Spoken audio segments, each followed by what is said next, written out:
What's good, everybody? It's your boy, O'Shea Duke Jackson, back at it again with another episode of the Celebrity Junk. So, guys, as we know, Kel recently visited Shannon Sharpe, Club Shay Shay, and Kel Mitchell was a part of the infamous Kenan and Kel, and he was married to this chick, Tyisha Hampton. Now, if you really want to talk about a woman that is allegedly a hellraiser, somebody that is insane, according to some people, that's that just really got a chip on her shoulder, that could be her. Okay. And Mr. Kel, who got married to her at a young age, went to Club Shay Shay to expose some of the inner dealings of their relationship. I'd like to play that clip now, and then I'm going to come back. She ended up telling me that the baby that was aborted wasn't mine. You are immediately married within a lie already. Yeah.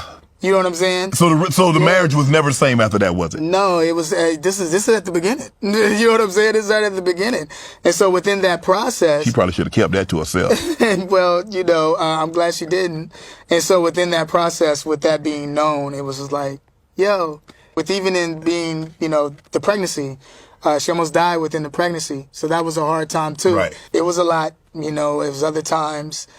She had gotten pregnant, other things, and it just got to a point. She had gotten pregnant again? Yeah. While y'all were together? Yeah. And it wasn't you? No, it wasn't me. Oh, come on, Kel. It wasn't me. It wasn't. And you stuck around? Yeah, I stuck around. But here's the thing. These were things that were being revealed. She telling you this? No. How do you find this out? I want to know how you found this out. You read a letter. You got to it through the phone. Yeah. Okay. All right. So how that one went? There was a thing where we weren't having sex anymore, and we weren't doing anything anymore. Because you weren't having sex. Clearly, she was. Yeah. It's just because of I knew what was going on. Right. And I was like, yo, what is even happening? You're not coming home. You're not doing all these different things. And y'all married, she not coming home. Yeah. But then this was, back then. Yeah. We praying for her now. It's all good. Yeah. But this is the process of what I was going through. Oh, right? yeah. And so now as this is going on, there was a time, get some more soda. Now I need something stronger than soda, Kel. You telling me that right here. Go ahead, brother. I mean, you had one, you aborted that, but that wasn't yours. She told you didn't know you had one of your own, and Yeah. Well, yeah. There was a situation where there was a guy, and I had a feeling, you know what I mean, that she was Did you know him? Talking to somebody. It was one of her friends that used to come over, right? And, I was working a lot, you know what I mean? So it was one of those situations. And so I was dropping off the kids, and, didn't go to work, and you know how I go. And so one day I decided where I was like, yeah, I'm going to take the car and just kind of like go searching where she might be, because she ain't come home. And so I got in the whip, went driving around, saw her whip, looked different, and I saw it, and I said at the hotel, I was like, yo, okay, this is a car at the hotel. I go to the lobby, you know what I mean, to go walk into the lobby. Turns out dude just come walking down the lobby about to go to the car, my car, and then she was driving, you know what I mean? And I'm like, oh, okay, what's up? Take me upstairs. Let's go to the elevator, let's go together. You know what I mean? And he's like, oh, okay, cool.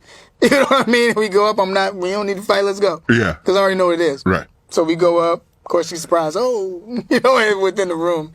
And, we walk in. I walk in there, and I'm just like, hey, okay, so this is what's going on. Okay, cool. You know what I mean? All right, and this is what you're doing? Okay, so, and I walk out. Because I'm not about to fight over someone that... she already made a decision. Yeah, you made your decision. We'd have been through it. Did she come out and let me explain? Yeah. What did that explain? Offer without explanation. Explain. I'll go to the car. After I went to the car, then there was this, I was like, yo, I need to go back. And I went back because now I was like, well, I felt disrespected, so now I need to go do something. I'm going back, so then I'm going back up there. Cops came, everybody came up at that point. And I remember this cop told me, he said, hey, yo, I seen this. this type of woman, this situation, you need to get out of this situation. You know what I mean? You need to get out of this situation. Like, you know, like a goofy still stayed around. You know what I mean? We said we was trying to make it work for the kids. You know what I mean? Trying to make it work for the kids. But it just wasn't working out. You know what I mean? Trying to make it work. And she ended up getting pregnant by another guy. Now, how that situation happened was that I was at the hospital. She had a sickle cell trait. So she ended up, you know, I'm thinking it's that.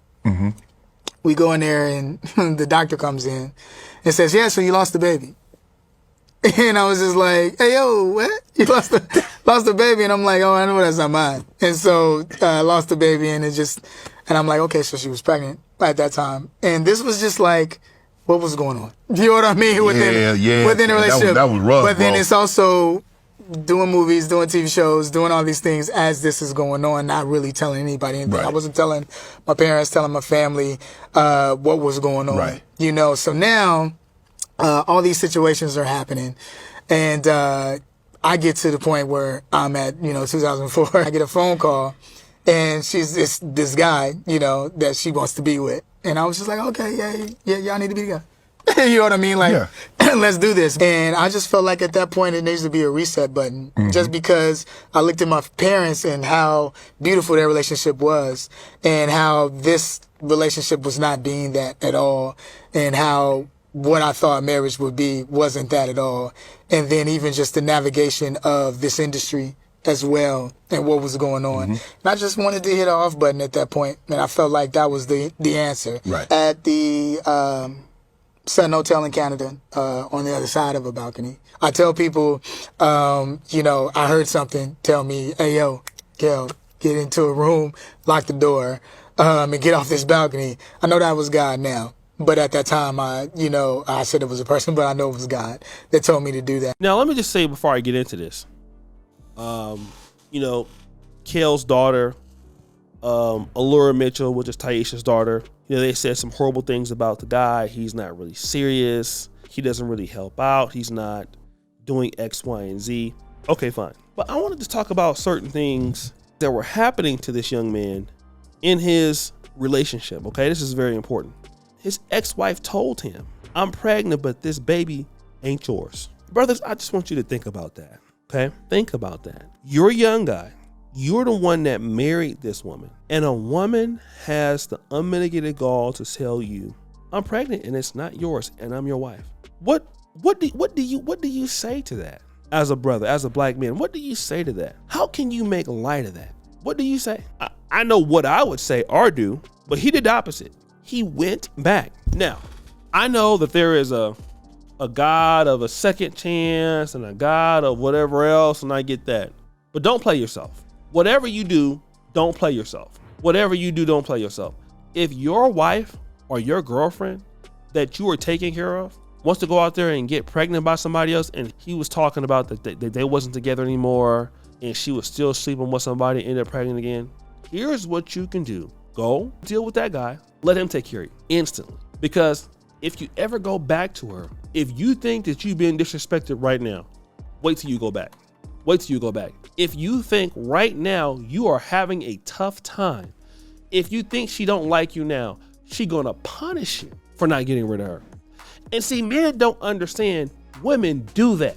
When you don't leave and let a woman go when she's supposed to, and you let her stay longer than she's supposed to, she's going to make you pay it. If she's a woman with a lot of problems, she's going to make you pay for it every day. Some guys, the rest of their life. You talk about dudes that get in sexless marriages. I did a really interesting show with Dr. Tyisha Johnson, and the Honorable Dr. Tyisha Johnson talks about a sexless marriage that he was in, okay? And he stayed there, went to counseling and all of that.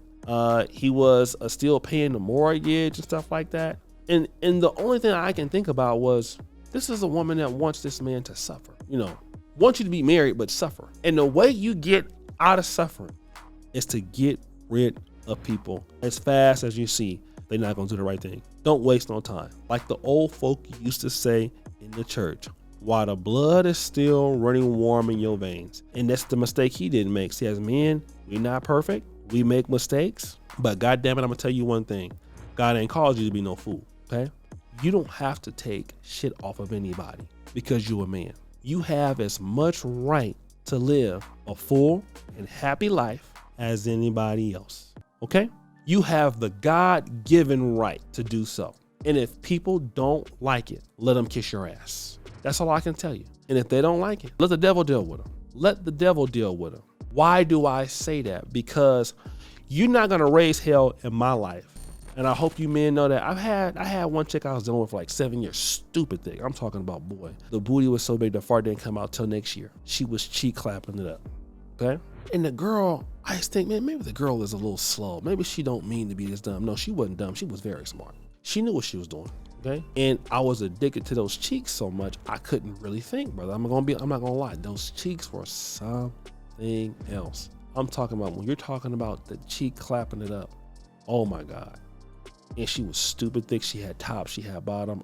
Oh my goodness. I had to get away from her. And ever since I have gotten away from that psychopathic, don't want to listen, crazy ass, first of all, I'm so happy. I'm talking about in my life in general. I'm singing songs now. I wake up singing Oh Happy Day at the time. You know what I mean? And of course I don't have those cheeks, but guess what? I can get some cheeks somewhere else. Stop letting people disrespect you. You are not to be there so somebody can disrespect you and what you're doing. No, you're not. Let them take their ass somewhere else and do that shit with somebody else. Tell them to F off. And once a lot of black men start doing it, oh, you got pregnant by somebody else? Good. Let me help you. Come over, Erykah Badu. Tell him to come and get your shit. Yeah, you getting the fuck out today. Yeah, come on. Tell him to come get your stuff. Let him go ahead and clap these cheeks up tomorrow too, while you at it. No, don't cry now. I know. Yeah, I know you made a mistake. Yeah, I know. I bet you did with your trifling ass. Out! Play no games with you. So guys, what do you think? It's your boy Shady Jackson back at it again with another episode of The Celebrity Junk. Appreciate you for all you just heard the bell. We're out.